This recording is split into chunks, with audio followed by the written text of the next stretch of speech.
En ocasiones irresistible y omnipotente, el miedo nos recuerda que en lo profundo de nuestro cerebro, pese a todo, seguimos dominados por los instintos más esenciales.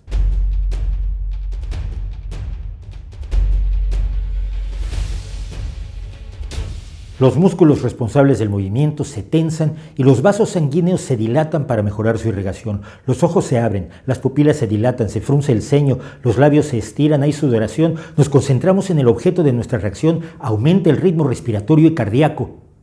Es el miedo. Ante una situación de miedo, primero tratamos de protegernos o escapar. Pero si nos vemos totalmente acorralados o arrinconados, lo más probable es que reaccionemos atacando con desesperada violencia. Y en términos generales, no podemos controlar ninguna de las reacciones que hemos mencionado. La emoción más antigua y más poderosa de la humanidad es el miedo. Y el miedo más antiguo y más poderoso es el miedo a lo desconocido. Así iniciaba Howard Phillips Lovecraft su ensayo El horror en la literatura.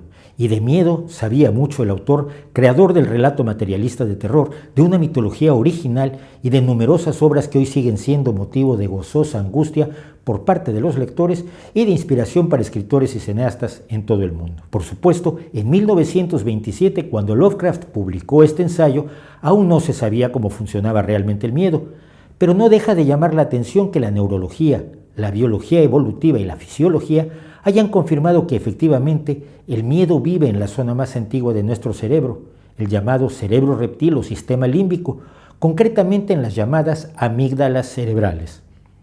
Se trata de dos grupos de neuronas con la forma y el tamaño de una almendra. Amígdala en latín significa precisamente almendra, que se encuentran en lo profundo de los lóbulos temporales mediales, más o menos detrás de nuestros pómulos, a la altura de los oídos, y que en diversas investigaciones se ha demostrado que están a cargo de la memoria emocional y de las respuestas emocionales, principalmente, por supuesto, el miedo.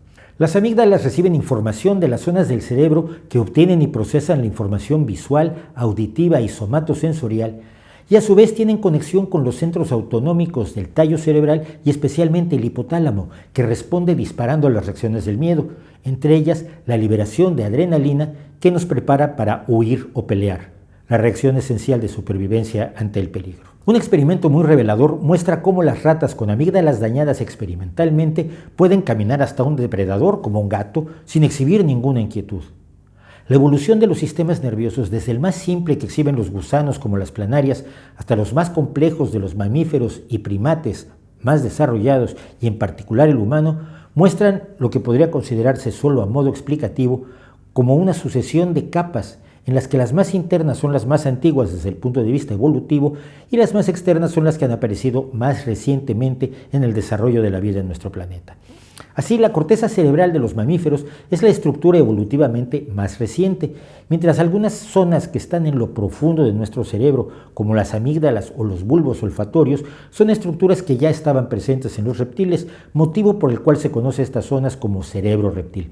Esto no quiere decir que esas estructuras en nuestros cerebros sean iguales a las de los reptiles, por supuesto, sino que han evolucionado a partir de ese tipo de estructuras a lo largo de millones de años y a través de las especies, manteniendo al menos algunas de sus funciones originales, como la recepción e interpretación de los olores, y al mismo tiempo, literalmente encima de ellas han evolucionado nuevas estructuras como la corteza cerebral, capaces de funciones que antes no eran posibles, como el pensamiento abstracto. El miedo, como el dolor, es una sensación desagradable, pero sin él difícilmente sobreviviríamos como individuos y como especie.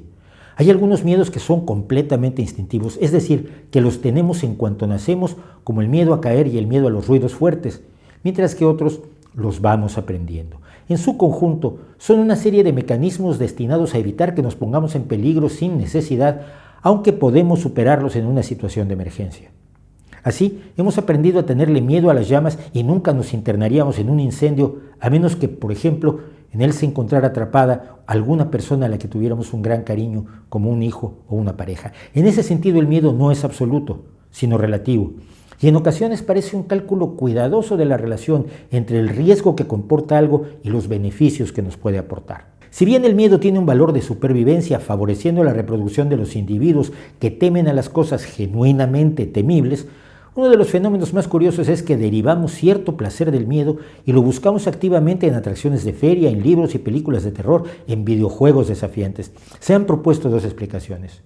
Una, según la cual lo que sentimos en tales casos no es miedo, sino solo excitación, y otra que dice que aceptamos soportar el miedo por la sensación eufórica de alivio que obtenemos cuando termina. Un reciente estudio de Eduardo Andrade de la Universidad de California en Berkeley y Joel B. Cohen de la Universidad de Florida han propuesto por primera vez que en realidad experimentamos al mismo tiempo emociones negativas y positivas, algo que antes se consideraba imposible. Pero después de todo, como suelen decir los profesionales de trabajos en los que el miedo siempre está presente, como el toreo, el paracaidismo o las carreras, la valentía no es la ausencia de miedo, sino la capacidad de dominarlo sin que nos domine a nosotros.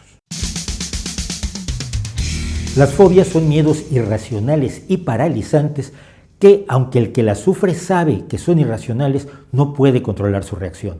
Médicos y psicólogos han dedicado grandes esfuerzos para el combate de las fobias, ya que hasta un 8% de los adultos de los países desarrollados padecen alguna fobia y muchos más afirman tener fobias cuando solo tienen un miedo leve. Hasta ahora, uno de los mejores tratamientos es la exposición sucesiva al estímulo de la fobia.